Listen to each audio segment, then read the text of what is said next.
Saudara-saudaraku, para pecinta yang dimuliakan oleh Allah Subhanahu Tabaraka wa Ta'ala,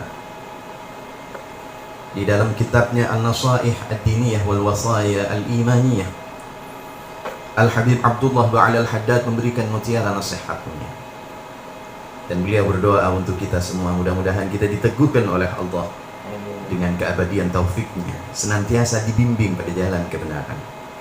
Ketahuilah wahai saudaraku, bahwa at-ta'arrud lil wilayah fihi khatar. Ketika kita memberanikan diri untuk menerima jabatan atau kekuasaan, itu sesungguhnya berada dalam kekhawatiran yang besar. Masuk di kekuasaan, kita ikut terhadap apa yang menjadi ketetapan kekuasaan, itu adalah urusan yang paling berat, urusan yang sedemikian ruwetnya.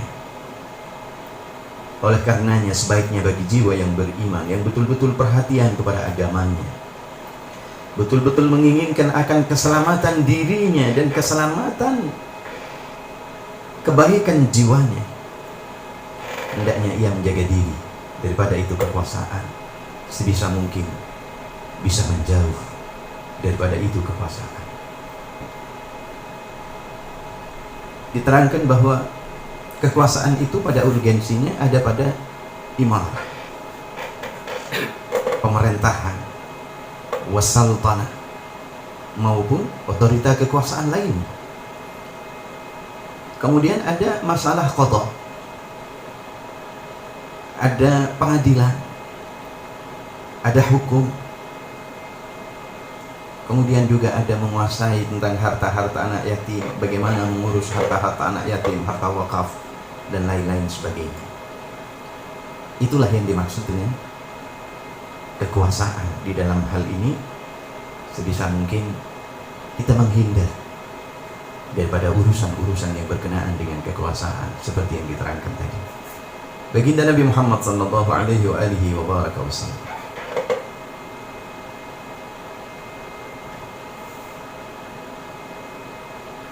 disampaikan oleh beliau mengenai imarah kekuasaan di dalam pemerintahan, semula adalah kejenuhan. Awaluha malamah, semula ada cacian, wasaniha nadamah. Etapa yang kedua adalah penyesalan, dan etapa selanjutnya yang terakhir, wa akhiruha azabu yaumil qiyamah, adalah siksa kelak di hari kiamat. Subhanallah. Tidaklah seseorang yang mengurus 10 sampai lebih orang lain, tidaklah seseorang yang menguasai urusan 10 orang ke atas, kecuali kelak ia datang pada hari kiamat dalam keadaan tangannya terbelenggu pada lehernya, maghlulatan yaduhu ila unuqih, tangannya terbelenggu di lehernya. Tangan itu bisa terbuka, fakahu adluh, keadilan dia di dalam menjalankan kekuasaan tadilah yang akan membuka belenggu tangan di lehernya, atau sebaliknya, au waqahu juruh, atau justru dia diabadikan oleh jur ketidakadilannya, penyimpangannya, anomalinya terhadap amanah, yang akan membiarkannya dalam keadaan tangan terbelenggu pada lehernya. Subhanallah. Seseorang yang berkuasa kelak di jembatan jahanam dia akan diberhentikan. Jikalau memang ia orang yang baik, dia akan selamat melintasi itu jembatan.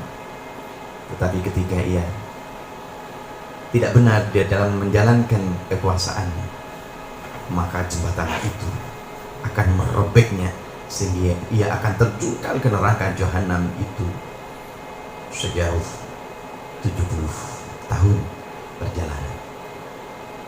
Subhanallah. Seseorang yang diberikan kekuasaan untuk mengurusi qadha, pengadilan, jika ia memberikan keputusan tanpa didasari oleh ilmu, tanpa didasari dengan kebenaran seperti apa yang telah ditetapkan, fahuwa finnar, celakalah dia akan menjadi penghuni neraka. Siapa yang telah memberikan keputusan bil jur dengan tidak adil, fahuwa finnar, dia akan juga menjadi penghuni neraka. Tetapi ketika ia memberikan keputusan dengan adil, ia terjaga, maka ya cukup selamat begitu saja. Ya tidak manfaat baginya, ya tidak madarat baginya itu. Makanya mending pilih tidak dan kita menghindar daripada itu. Bisa kita simpulkan, kita menghindar daripada kekuasaan itu adalah al-hazm, ketetapan jiwa. Kalau boleh kita jadikan satu tekad yang bulat, dan itulah yang sepantasnya. Huwa al-hazm walladhi yanbaghi. Itulah yang sesungguhnya yang baik, yang seyogyanya. Jikalau kita fa in buliyal abdu biha, jikalau kita diberi cobaan oleh Allah untuk bisa menerima amanat kekuasaan itu, falya'rif ma lillahi alaihi fiha wa ma li'ibadihi, hendaknya ia betul-betul tahu apa hak dia sebagai kewajiban bagi dia untuk Allah Subhanahu wa taala di dalam kekuasaan, apa yang menjadi kewajiban dia di dalam kekuasaan itu untuk para hamba-hamba Allah. Bagaimana ia menunaikan kewajiban tanggung jawabnya kepada Allah, bagaimana pula ia menunaikan kewajibannya sebagai tanggung jawab kepada hamba-hamba Allah Subhanahu wa taala. Oleh karenanya, tsumma yajtahid wa yushammir fil wafa' bidzalik wa fi igamati. Oleh karenanya ia betul-betul serius mujahadah, betul-betul wa yushammir, cancut dia, betul-betul bersemangat, bergegas untuk menunaikan itu kewajiban-kewajiban, wa fi iqamatihi, dan menunaikannya secara baik, wal amal bihi min ghairi tafritin wala idha'ah, mengamalkan, melakukan apa yang telah menjadi amanatnya tanpa sembrono, tanpa menyia-nyiakan yang lain, wala ajzin wala taqsir, tidak pula lemah, tidak pula sembarangan. Fabidzalika yanju minal wa'idil wabil wa yafuz bis thawabil jazil.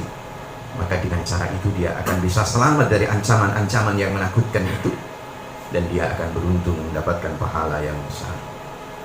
Sehingga di dalam sabda yang lain baginda Nabi Muhammad sallallahu alaihi wa alihi wa baraka wasallam menyatakan, la yaumun min imamin adilin khairun min ibadatin sittina sanah. Sungguh sehari bagi pemimpin yang adil lebih baik daripada ibadah 60 tahun. Bandingan bagi pemimpin yang adil, sehari bandingannya 60 tahun ibadah. Wahaddun yuqamu fil ardi bihaqqih azka fiha min matari 40 sabah. Had yang ia laksanakan ketika mengeksekusi keputusan yang ia laksanakan di persada ini sesuai haknya, lebih bersih, lebih berharga daripada hujan 40 kali di pagi hari. Bahkan pada sebuah hadis lainnya dinyatakan, annal imam al-adil mustajabud da'wah. Seorang pemimpin yang adil itu mustajabud da'wah, doanya senantiasa dikabulkan oleh Allah Subhanahu wa ta'ala. Wa annahu la yastakhifu bihi illa munafiq, dan tidak ada yang meremehkannya terhadap pemimpin yang adil kecuali jiwa yang munafik. Wa annahu ahadus sab'ah alladzina yadhilluhumullahu fi dhillihi yawma la dhilla illa dhilluh, dan bahwa imam yang adil itu adalah salah satu dari 7 golongan yang kelak akan mendapatkan naungan daripada Allah Subhanahu wa taala pada hari tiada lagi naungan kecuali naungan daripada Allah Subhanahu wa ta'ala. Pemimpin-pemimpin yang adil kelak pada hari kiamat akan berada di atas mimbar yang terbuat dari cahaya. Mimbar dari cahaya itu berada di sisi kanan Tuhan yang Maha Rahman, Allah Subhanahu wa ta'ala. Tetapi sebaliknya, orang-orang yang memimpin dengan cara yang tidak benar, yang menyimpang dari ketetapan syariat, ia melakukan ketidakadilan bahkan zalim, maka celakalah baginya, dia akan mendapatkan siksa Allah yang sedemikian pedihnya di neraka. Wal'iyadzu billah tsumma na'udzu billah.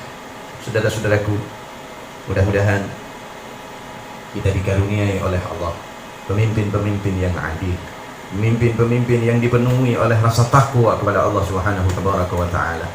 Mudah-mudahan pemimpin-pemimpin kita semuanya dibimbing oleh Allah dalam jalan kebaikan, sehingga bisa menghantarkan kita rakyat, masyarakat, menjadi masyarakat yang penuh mendapatkan ridha Allah Subhanahu wa taala, bisa menjalankan ibadahnya dengan tenang, bisa menjalankan kehidupannya dengan damai. Semoga Allah mengkaruniai kesejahteraan, kedamaian kepada bangsa dan negara kita Indonesia yang tercinta, dengan pemimpin-pemimpin yang adil, para pengabdi negara yang senantiasa menjalankan amanatnya dengan baik yang benar. Allah yuwaffiquna wa iyyakum lima yuhibbuhu wa yardah. Wallahu a'lam bishawab.